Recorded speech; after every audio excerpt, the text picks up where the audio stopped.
All right, we're live. Hello, everybody. Hello, everybody. Welcome. Whew, we are on day 4 of the 5-day challenge, and you guys are amazing. You're doing fantastic. Now, do not lose momentum. We only have 1 day left, just tomorrow, for us to wrap up our 5-day challenge. And if you have fallen behind, I want you to know it's okay. It's okay. It's that time of the year, right? It's that time of the year, and you will have time to catch up. You can still catch up. You can catch up. You'll have until next week, Friday, to catch up on everything. Hopefully, you know who I am now. I am Stefanie Kesson, and I'm being joined by Gail, right? Yay! You want to try to high five, Gail? Oh, it's the I other know way. you got to go the other I way. get. I gotta go this. No, I can't do There it. you There we go. go. There you Oh, go. there we go. This way. Ooh. Okay, so we're joining you on StreamYard. That means she's in Illinois, and I actually am typically in Wisconsin, but not this week. This week, I am actually in Charleston, South Carolina. If you have been following me on my personal page, you probably have been up to date on some exciting things that's been happening. I'm actually in the process of hopefully becoming a kidney donor for one of our teachers, for one of the people in our tribe, you guys, for one of the listen, here's the thing. You guys inspire me all the time. You teachers out there, all of the community of people who pour into these students, you give me energy, you give me passion, and you inspire me every day. And I have the opportunity to potentially help somebody. And so here I am. I'm in Charleston. I'm going through some testing, and we are still doing the 5-day challenge at the same time. So it's really, really fun. But that's where I am. So if you're, I want to invite you to follow that journey with me and with Kara on my personal page. Come and find me, or if you're in the signing room, because she is a facilitator in the signing room. If you're not familiar with the signing room and you sign, you've got to check out the signing room. It's a lot of fun. Any case, I invite you to follow our journey there. But in the meantime, we're doing our 5-day challenge here, and it's so much fun. And I hope you guys are having a good, successful end of the school year. How's it going? If you wouldn't mind, thank you for watching us live, go ahead and post in the chat.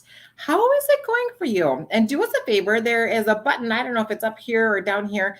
And it says, I'm live on StreamYard, something about StreamYard. If you click that, when you post in the comments, then we can see who you are. But since we're on a different platform, if you just comment, it just comes up as Facebook user. So we won't be able to call you by name. So go ahead and let us know, how is it going for you? How's your end of the year going? How is your 5-day challenge going?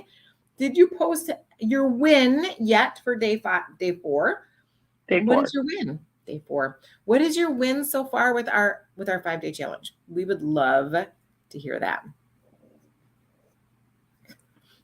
We thank you guys for watching us live, and we do know that some of you might be on your phone, and so now you're trying to figure out how to comment. Aren't we always? We're flying down the hall on the iPad, on our phones, on our laptops, whatever device that we have Isn't in our that how it hands. is? Isn't that how And it is? that's what's so exciting is so many of these things cross all the different devices that we use, and then they're so easily accessible.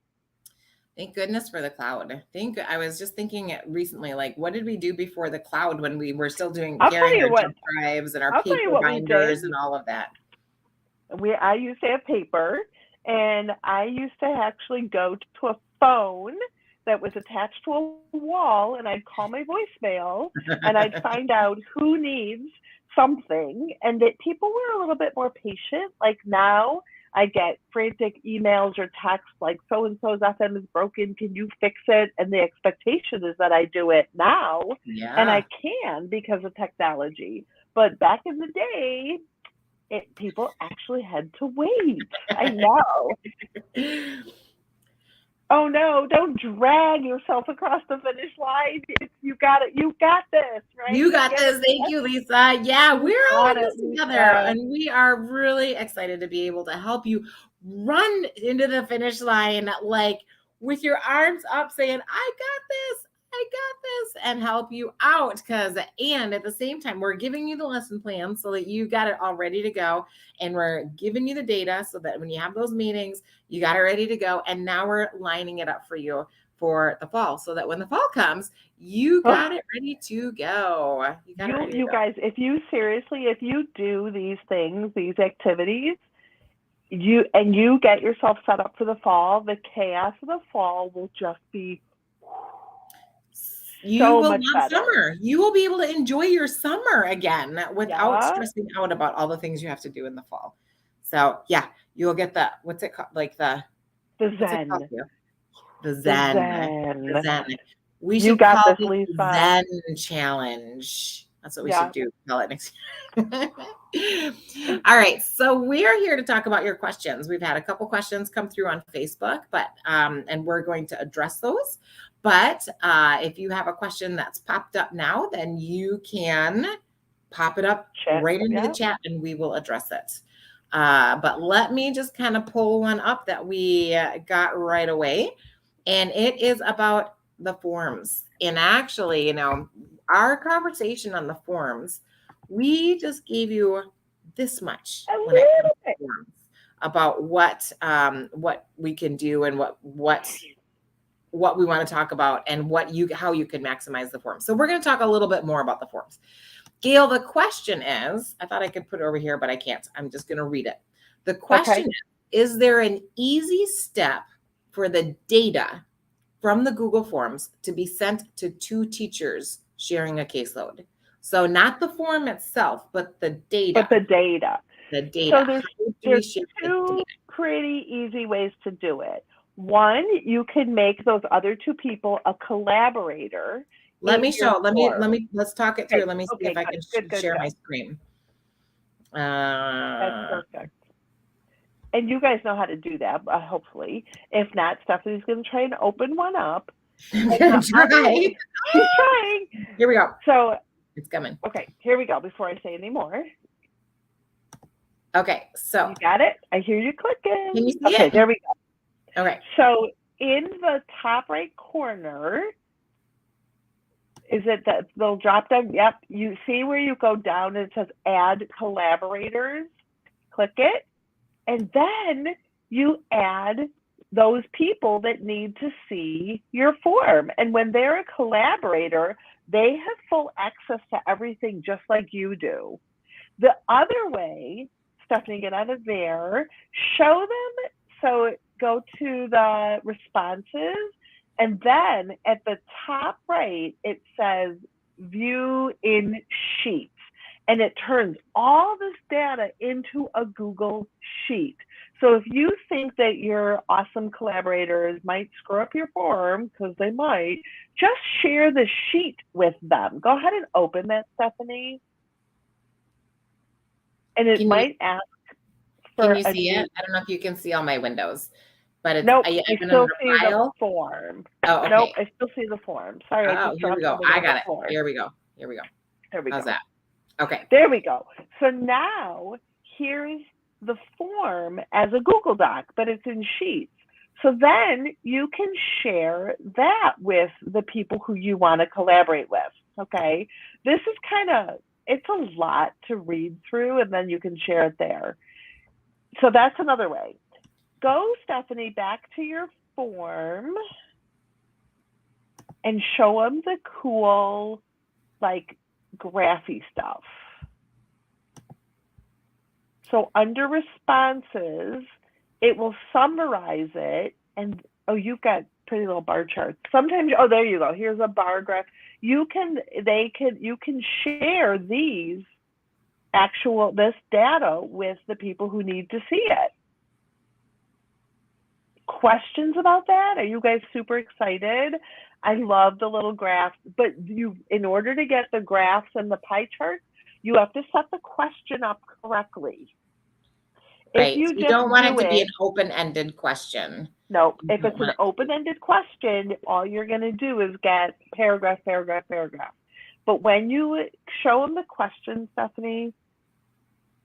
Coming. Here we go. So when you set up your question. What? There we Nope, go. go there. There you go. I was like, wrong one.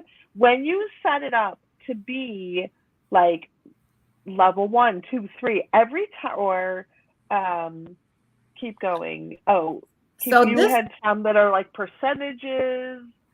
so Like I this usually one, do. yeah, here's Oh, our one, when it's a chart like this goes into the pie chart. These will go into the bar a charts, bar graph, yep. bar graphs. And then like I'll do like if they got 50%, 60, 70, 80, 90, 100% on whatever the skill is that I want. And then it'll graph that because it'll show, oh, they got it 50% of the time or 60 or something. And it makes, and then you can see, oh, the pie chart of 70% is huge. That's where they're at over time. Okay. So that's super exciting about forms, and the data is amazing. Now, I just pulled a form that I use very frequently right now. It's one that we're doing for the signing room to kind of do like a Q&A and see how things are going for people in the signing room. So this was not a student-specific one. But here's the thing is when you share it, when you make other people the collaborator, or you share that spreadsheet with them, what happens is now it goes into their Google Drive. So now they can actually access it anytime as a collaborator and they can see how things are going. They also have the same thing. If they can actually send it out to people, they'll have the link to be able to send it out, or they'll be able to even edit it and be able to add questions. So if you've got two people who are working with the same students and you're like, oh, actually, we have not been talking about use of hearing aids, and this has been a constant ongoing battle. I want to add this into my sheet to see how it goes. Whoever is working with them can add it. And I've never shared it and collaborated it with anybody who has somehow done something that like messed it up or anything like that. So if you've got multiple people who are interested in the data, need to see it, the case manager who's maybe plugging the information into the IEP, then hey, that's one less step for you to do. If they're saying, hi, how are things going? I've got to write this. I need these goals, or I need this information. You can just say, hey, just check the Google form that I sent you. Does anybody else like are they as excited about forms as we are? If you Well, are, let us know in the Gail, we chat. hardly talked about forms in our video. Like, I think Oh, we can talk a little bit more about some of the things that we do with forms specifically, okay. So because are you we just ready? touched on it this much. I So, know it Gail, does. let's talk. So you can collect your own data, right? Yay! Facebook user, I don't know who you are. You didn't click on StreamYard, but that's okay. I'm glad you're excited to try. This is how excited we get about this. I have a form for every kid. At the top of the form where it says description, well, first I name it Susie Snowflake. In my description box, I put their present level of performance. Usually it's functional for us, right? Or academic too. And then I also put their yearly goal. So it's right top of mind for me. Then I put like, the date of service, how many minutes, if a session was missed. These are all different questions. And then I put their benchmarks. And so then, if you set it up right, if let's say I want them to repeat back a series of 5 words, with 80% accuracy, I'll put 50, 60, 70, 80, 90, 100 in my Google form so that I can track that data. And I always try to remember, here's another tip, to put a comment. That's another field. Sorry, I'm messing with my AirPods here. And now it's asking Siri thinks I'm trying to ask it a question. There we go.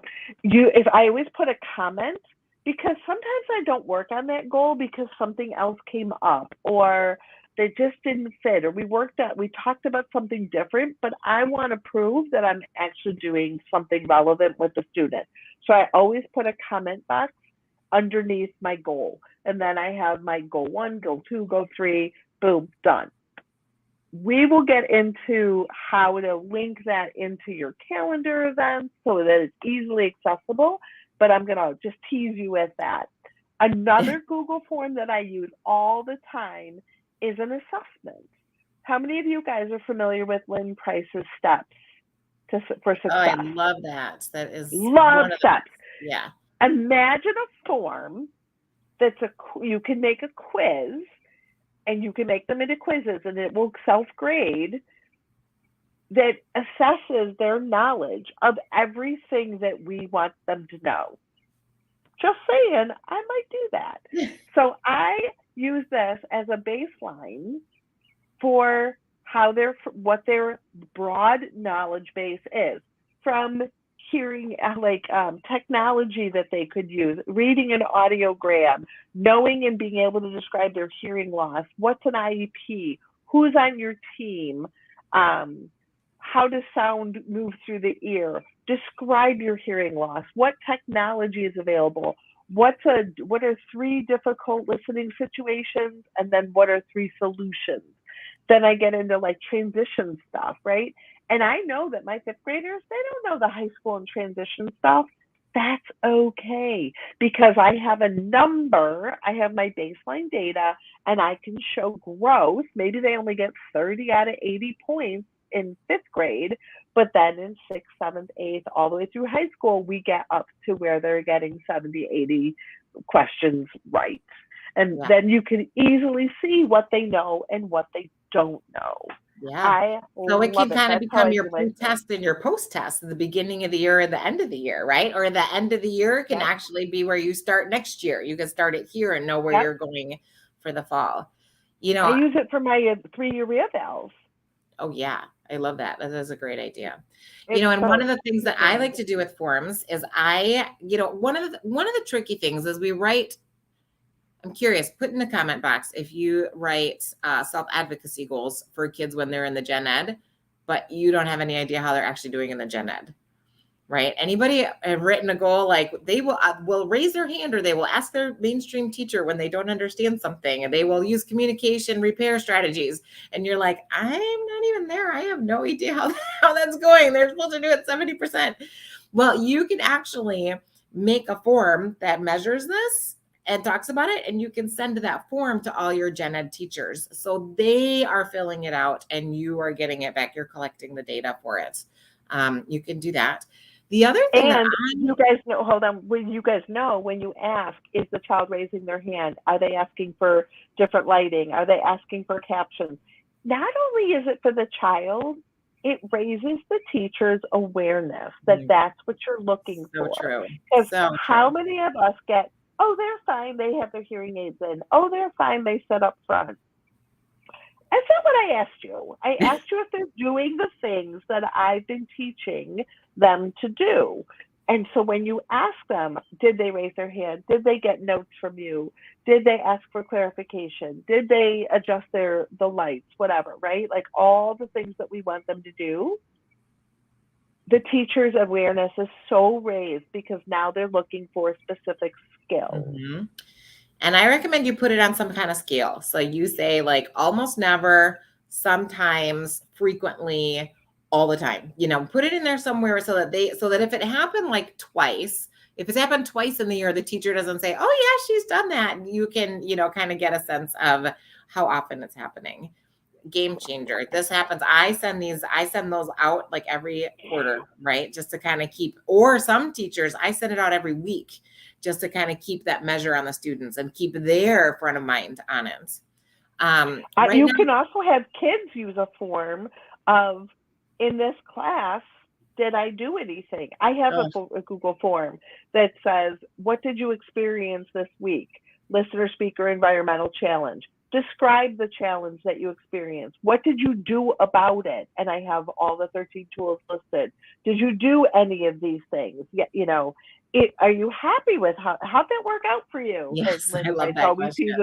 How'd that work? Yeah. So if they did nothing, the question is, how'd that work out for you, right? So if it worked out great, I'll do that again in the future, or it worked okay, but I need to add something else, or I totally screwed this up and I need to do, right? And so that's a Google form that the kids can then keep track of what they're doing. And they tell you, oh, I was in this situation and it was terrible and I did nothing. So what should you do? And then they document what they'll do in the future. I love it. And that actually aligns perfectly with what I wanted to say next, is that it's wonderful when you actually can sit down with your student and have them actually make the form with you. So we say, hey, What have we been talking about this year? What are we working on? All right, let's track it. And you help me figure this out. How are we going to make this question? So then it's your DHH time. You're actually doing it. You're giving the buy-in from them because they are pouring into it. You can even ask them, this is the thing that I'm doing right now. Like, hey, what do we want to work on next fall? Like, you've had a really great school year. You've made a lot of progress. Let's talk about it. What are your goals to do in the fall? Are you hoping to break in with more social groups? Are you hoping to, do better with your homework, talk to your teachers more, develop an elevator speech for yourself? What do we want to work on? And then as you are working with them in this DHH time, you say, great, let's pull this out. Let's make a form right now and let's do it. And then you get it done. And then you've got their buy-in. So that's another thing. So Lisa put up a comment that she's struggling with a middle school kiddo. Oh, you got it. Okay, just struggling with a middle school kiddo who's a rock star, doesn't advocate well. She just compensates in other ways. So putting the onus on the student instead of the teacher absolutely is the right way to go for a middle schooler. It absolutely is better. So if you guys have ever heard me speak in one of my presentations, I talk about this continuum. When they're little kids, when they're kindergartners, we do everything for them. Early childhood, right? Here's your FM. Let me put it in your ear for you. By the time they're in 8th grade, hands off, right? They should be initiating routines. They should be asking for things. They should be doing all these things, but we have to wean them from us, just like parents, right? From us to them, and we transfer that power. Because as I teach my high school kids, I don't go to college with you. Mom and dad don't go to college with you. And we talk about the difference between IDEA and ADA. And ADA says nobody can do anything for you until you disclose. So absolutely, Lisa, put it on this rock star of a middle schooler so that they're prepared for ADA when the law stops protecting them from the school side. Well, plus I think the kids often respond better to that because they don't like teachers telling on them, right? They feel like don't ask my teacher. They feel like rat it out. But if you ask them and get them and their feedback, a lot of times you learn a lot of information, and so when we talk about, hey, what classes did you struggle in today? Okay, what was the struggle? Okay, and what did you do about it? Okay, and how can we make it better for next time? What can we do? So then it takes the focus off, just like you said, Lisa, it takes the focus off the teacher, puts the responsibility and the power onto them. And 100%. So love. We love it. So other things that we can do with Google Forms, we're just constantly collecting self-advocacy information. I love to have my students fill out their own forms, hearing aid use, any question that you have that you're trying to answer, you can probably make a form for and do it. I thought of something else. I forgot. This is a really fun one. You know how we have to track, like, it's so and so, Susie Snowflake's FM or hearing aids are always broken, right? Then if you track, and we're supposed to by law track who's doing a listening check on a regular basis. One year I was in 14 schools, okay? Inevitably, I would leave a school, be across town, and this kid's equipment broke. So I made a form, and if you pull up a form, Stefanie, there's a way that you get an email as soon as somebody fills it out. So we talk about that in the video. We show that here. So I made a form for a child to tell me. They pull up the form and they all bookmark things in their toolbar, and it said, my name, my school, my hearing aids are at my, this is help, I need you, right? And it's, I need more batteries, or my ear mold fell off, or whatever. And I use a Google form that they put in their bookmarks, and I click the box where it says email me when someone fills out the form. So I know the kids are like, help, I need you now.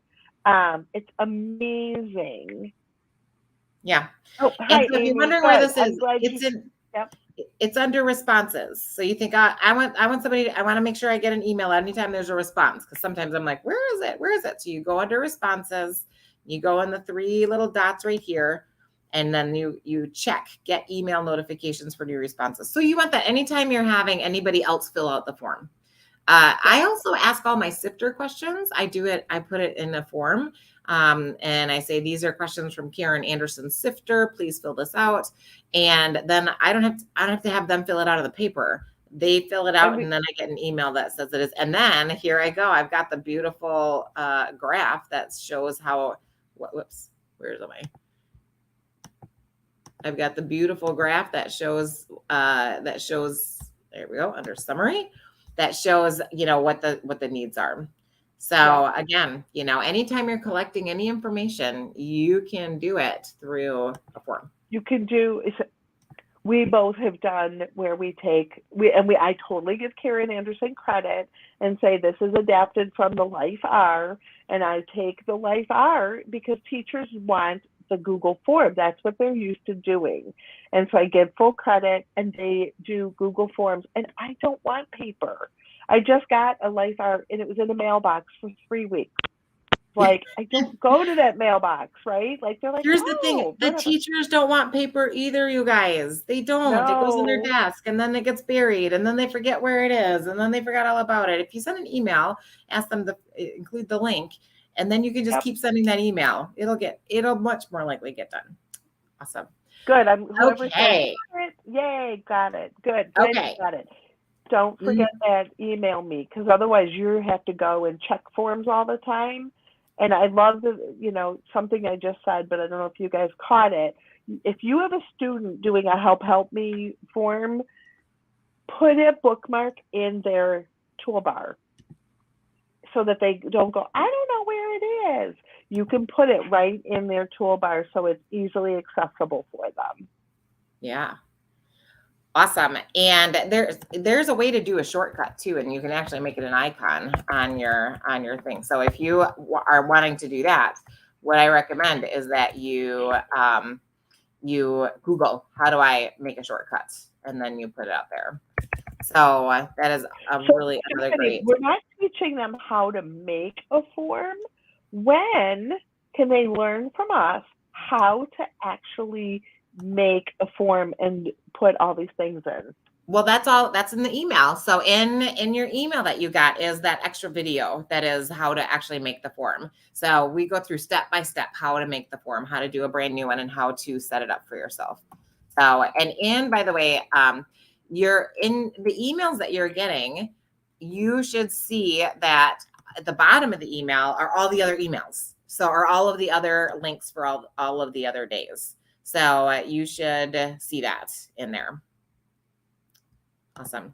So we do have another question on our questions page.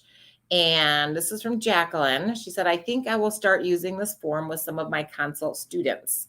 Is there a way to have it so that you can see the notes you make as you are making them? I love the data at the end. Also, creating the forms was easy, but do I have to email it to myself every time? How can I fill it out for each session?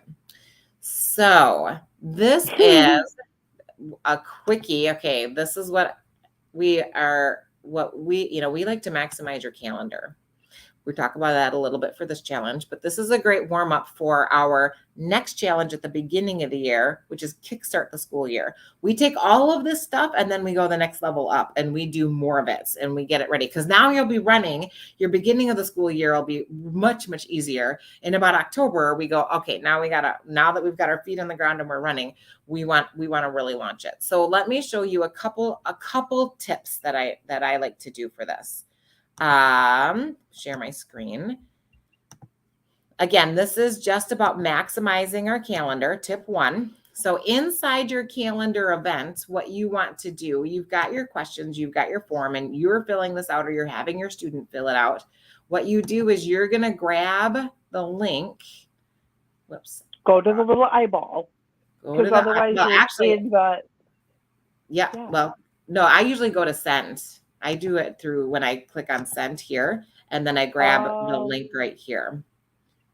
So try it with the eyeball. Gail Either maybe way. does it a different way. Okay, so then I take the link here and then I put it right in my calendar. So let me show you. Here is a student that I have. And here is like a link that we do. I've got a Google Slides that I do, but if I want to put this form in there for her, then I actually put it in my calendar events. And then every time I have this, then our form is in the calendar like so. So here we go. Paste. And now here is my Google form. And now you've got it. But here is, whoops, I don't know, could you see that view? Okay, so here is something else though that I want to point out. So I actually put in my notes, I put like homework in my notes. And by the way, I send my calendar invites. We talk about this more in October, but I actually include my high school students in the calendar invites. I want them to know that they're expected to come, and they actually get automated emails that remind them of their stuff. But here I've got some notes of different homework and different things. And here's my objectives from the IEP, and here's some of that stuff. So if you don't want to go to the spreadsheet and keep track of these notes, you can. This is one way to do it. Or on the form here where, whoops, not this one.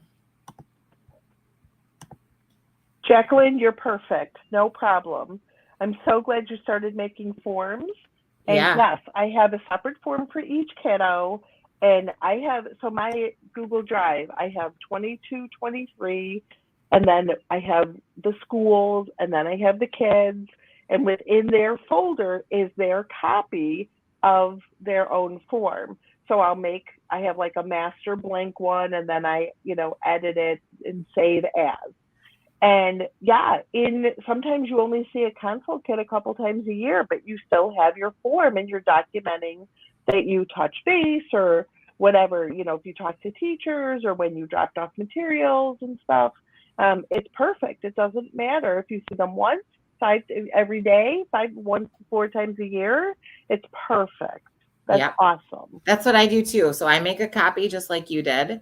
And if it's something that I need to do 4 times a year, I actually can schedule that email. So I actually will schedule the email 4 times a year with the link. And I'll make sure to email it to myself too, so I get it. But I send it out and then I send it to whoever needs it. And I just schedule it. I do it now, or I do it whenever, at the beginning of the year. And I just schedule it for the whole year, or for at least until the IEP is up. So great job. And you'll be making copies, and it's so easy to make a copy. So well done. Very, very good. So those are some tips. Let's see. What was the other question? That was how do let me find it again. Oh, that's right. So is there a way to have it so you can see the notes you make as you're making them? So we talked about the data collection and the summary in the forms, and then also on your calendar, how you can just take some notes if you would like to do that and then save it.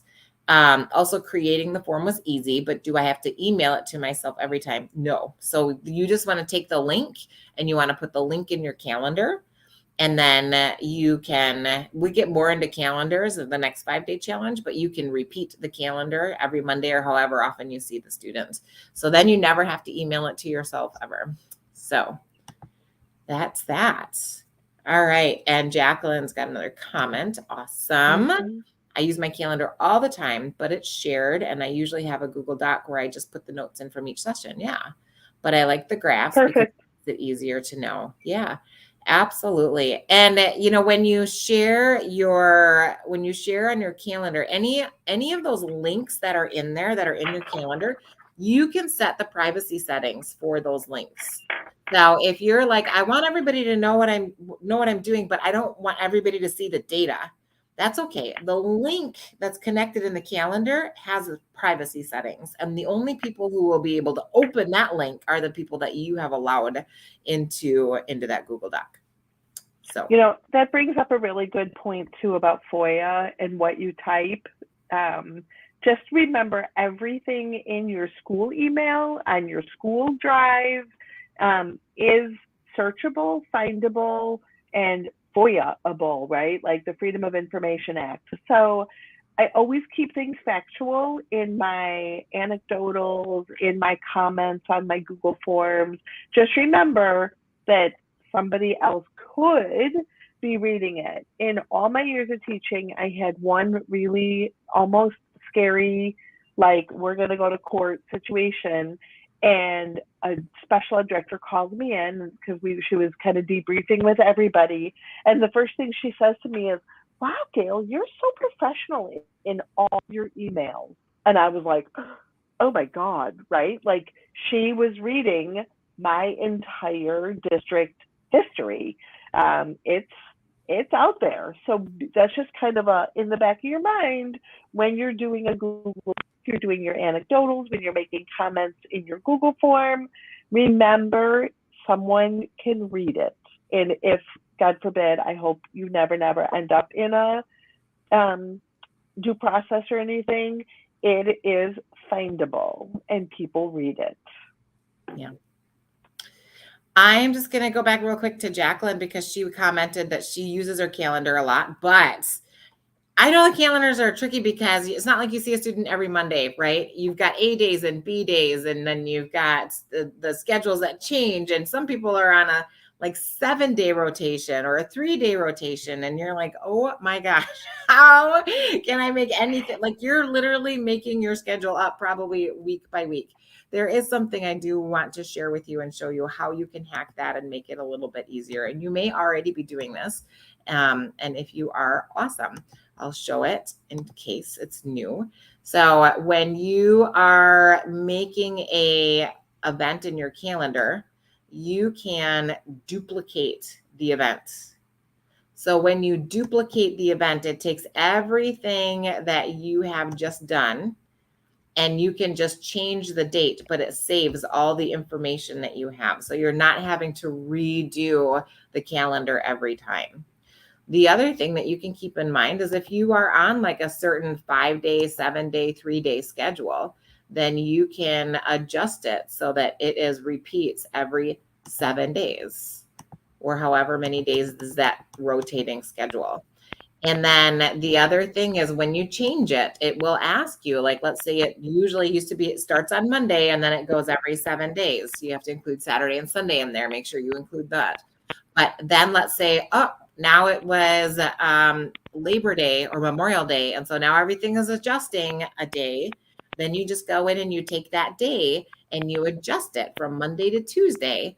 And Google asks you, do you only want to adjust this day or do you want to adjust all the days from here on out? And you say, yeah, I want to adjust all the days from here on out.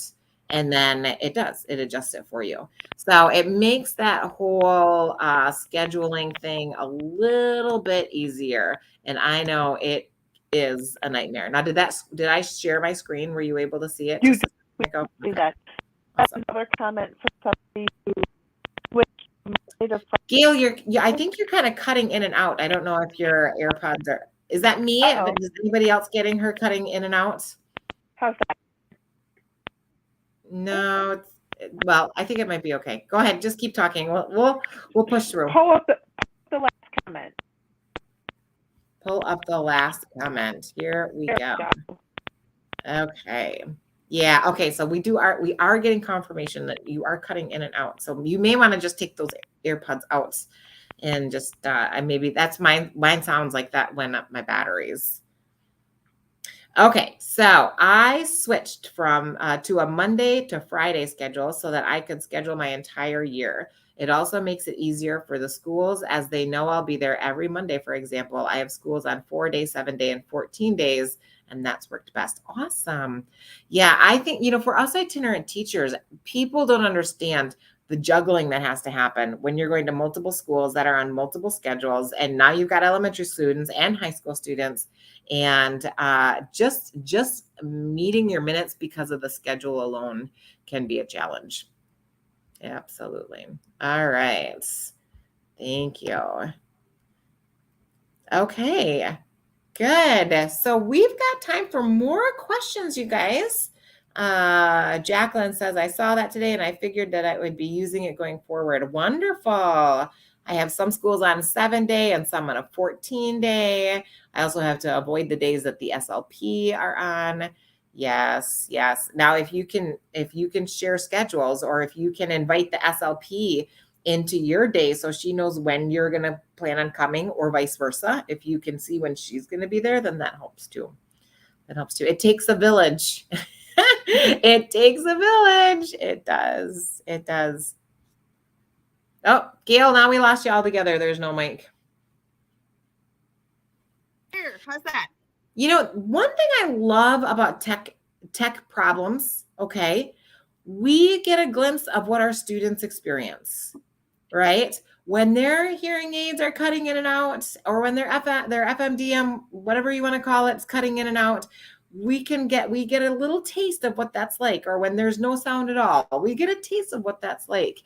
And for our teachers that say, oh, everything is fine, sometimes I just want to say, you should go on a bad Zoom once and experience that and see how that is. I was gonna say, I when I took my AirPods out, my mic got muted. Hopefully I'm okay now. You're great. I'm good. Okay, now it's my computer's telling me it's popping things up. I think I was playing with my AirPod case, so it's trying to connect and disconnect. What was I going to say? Oh, another great way to communicate when you're going to be there. I invite my kids to the Google Calendar event. So then you have to be careful about your notes because they're going to see the event. And then you could also work with the privacy settings. But how many times do you show up and the teacher's like, oh, I forgot you were coming, or I didn't know it was today. I invite the teacher to the calendar event. And so then they know, and it pops up in their calendar. I know that, they have Susie's going with hearing and this one goes to speech or whatever, but it gets lost in the grid. So I invite teachers sometimes and kids.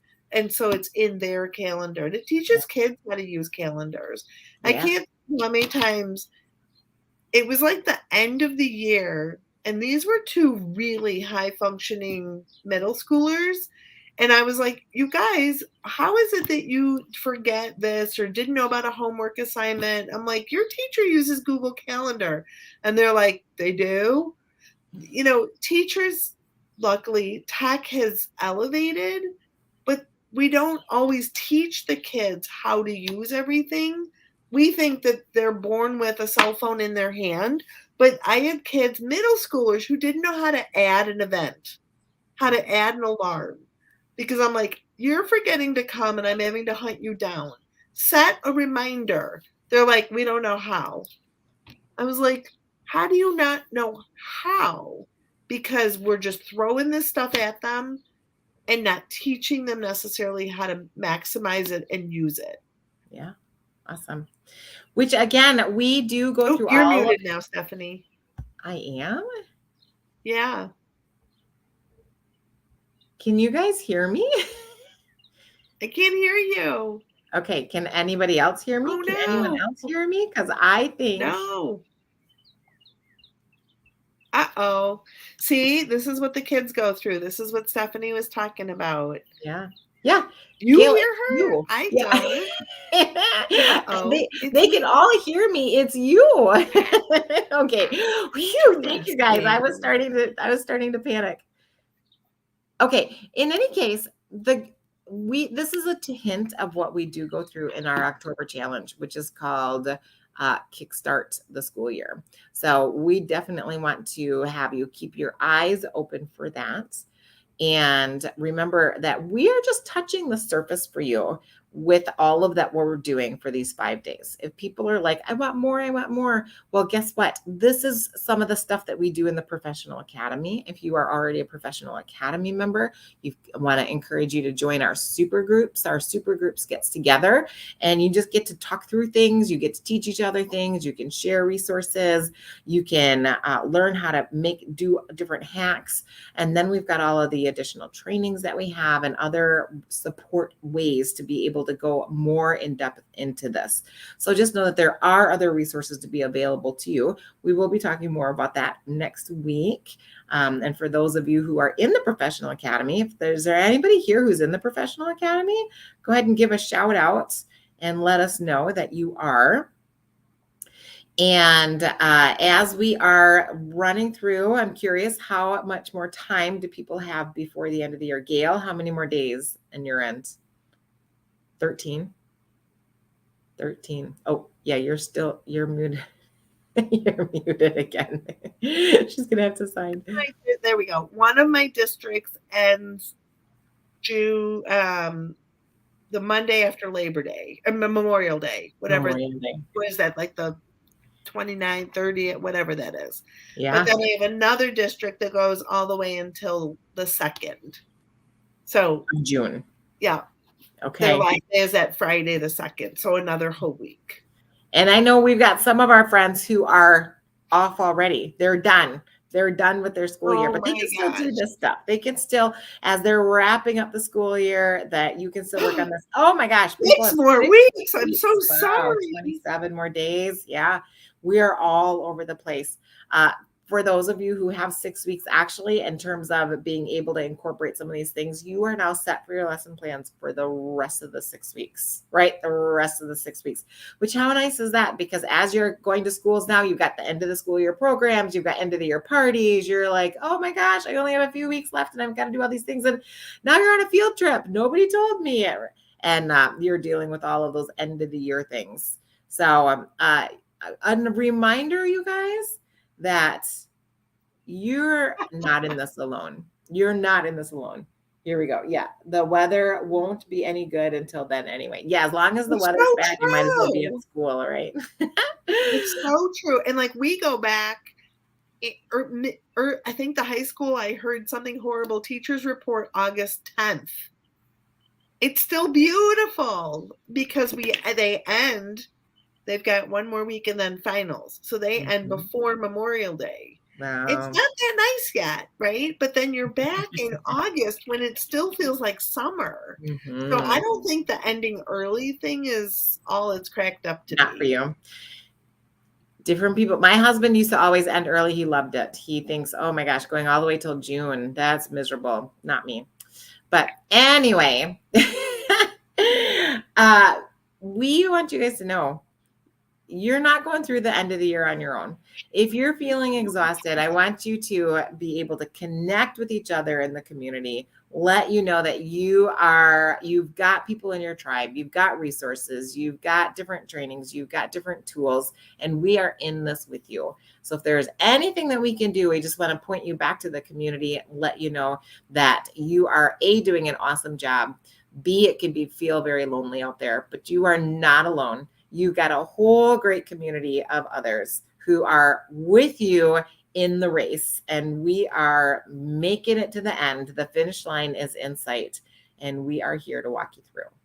So if there are the last comment, gross. We go back in September. Yeah, the August does feel kind of gross. Yeah, no, it's not pleasant. So, but that was just funny. That made me laugh. Gross. Are there any other questions, you guys, before we wrap up? By the way, as you're thinking of your last questions, as I mentioned before, I'm in Charleston. If you haven't been to Charleston, Charleston is beautiful. And this is a wonderful time of the year to come to Charleston. Another wonderful time of the year to come to Charleston is in October. And in October, there happens to be a big conference for teachers of the deaf and hard of hearing around the nation. And it is being co-hosted by CADE, who is your professional organization, the Convention of American Instructors for the Deaf, which I am the president, and Gail is the president-elect. And Gail is involved in planning this conference in Charleston in October. And we are partnering with ASDC, which are primarily families of kids who are deaf and hard of hearing. And the conference is on literacy. So we are so excited. Families and parents are going to come together, learn the research, learn the meat, learn the nitty gritty about what do we need to know when it comes to literacy and our students. Now, if you are oh, go ahead. Go ahead. No, you go ahead. I was going to say, I got to be on the committee that reviewed the papers, the call for papers. The quality of the submissions was amazing. I'm not dissing state organizations. I'm an Illinois girl, and ITDHH is amazing. However, many of the presentations are this, amazing young lady, an awesome teacher who's been teaching for 5 years and is like, I have this great idea. And they share it, right? It's good. It's fine. Yay, go them. This conference is research based. These are like doctorates and super heady people, and not I don't mean to. I hope I'm not going to get in trouble. It's not the 3-year teacher who volunteers at the state conference and is like, "I made this cute game," right? But These Gail, are. I love those teachers. I I do love those too. games. I I love love all them of that stuff. too. Don't diss all of that. That I'm is not the dissing. best stuff. That No, is I the most love them wonderful too. stuff. This is just difference. It's This is different. just I'm not different. dissing them. Okay. It's different. It's just if you're. I know, like when I was reading comments and I see in the professional academy, there are teachers with 15, 20, 25 years. I saw the comments on the 5-day challenge. It's like, I've been in the field for 30 years. I've been in the field. This is the kind of conference you want to attend because it is research-based. It's high-level stuff.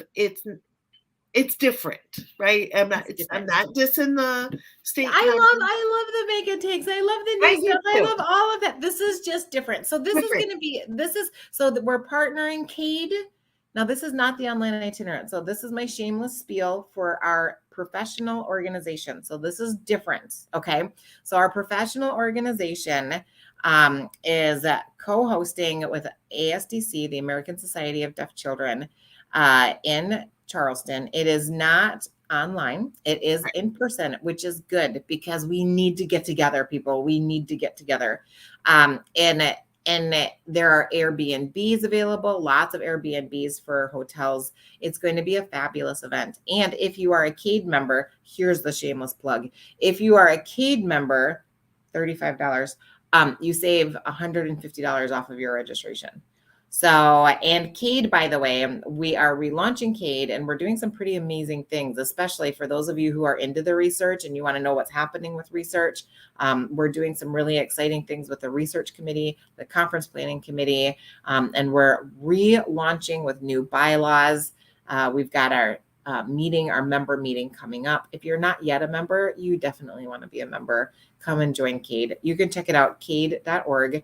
The website's a little wonky. You can get there. The website's a little wonky. Be I was patient going to say, with is us. it ready to share a link to the CADE website? But I don't know. Cade.org, but it will redirect you somewhere and you'll be like, all you need to remember, CAID.org.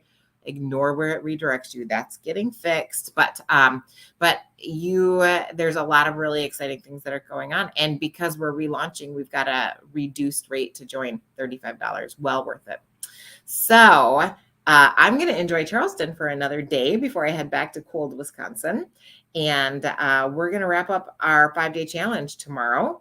You will have an extra 5 days, an extra 7 days that you can access the 5-day challenge for free. You can access every day. So if you're behind, you'll be able to catch up. I'm going to be announcing our grand prize. We will have a grand prize opportunity for you. So you want to be caught up. We'll be announcing that very soon, so stay tuned. And if you are wanting to keep this material so that you can access it anytime, because really these tips are not specifically for the end of the year. These tips can happen anytime during the year. So you can also purchase our 5-day challenge, and we want you to. We want you to be able to access this stuff all the time. And not just the 5-day challenge. If you're not already a professional academy member, you definitely want to join because this is the type of training that you get throughout the entire school year. Mm-hmm. And Stefanie, I don't even know how many trainings are available in a school year. There's so many. Yeah, we have more than 40 hours of professional development, and we'll be adding 10 more in the fall. So, I mean, the library is limitless. I mean, you have to do a lot of professional development to get all of the trainings that we have in the library. We're going to be talking more about that. Yeah. That's how during my last certificate renewal, when you're in 3 different districts, this one has Institute Day and it has nothing to do with what we do. And then, but you have to go see that's kids from a different district. So you don't get your professional development hours. During COVID, was super short on my hours. And I'm like, I got this. And I sat with my computer and I went through and got some amazing trainings through the Professional Academy and their CEUs. And you get your evidence of completion and everything right online after you take a little quiz. So it's a great, great way to get your PD online from home in your car. And you're not going to conferences is amazing. Here we are plugging the literacy conference and being in person. But throughout the school year, if you need professional development that is relevant to you and accessible, you don't have to travel, you're not canceling kids, and you can get all your CEUs. So join the Professional Academy. You guys will be hearing more about that. And of course, we do have a special offer for you. So, special offer to be announced in the very near future. 5-day challenge, last day tomorrow. Watch your email. You have another week to access everything. And then after that, you have the opportunity to purchase it to access anytime. With that, you guys, we're going to go ahead and wrap up, let you finish your homework for the night, and we will see you tomorrow in your inbox. Thanks, everybody.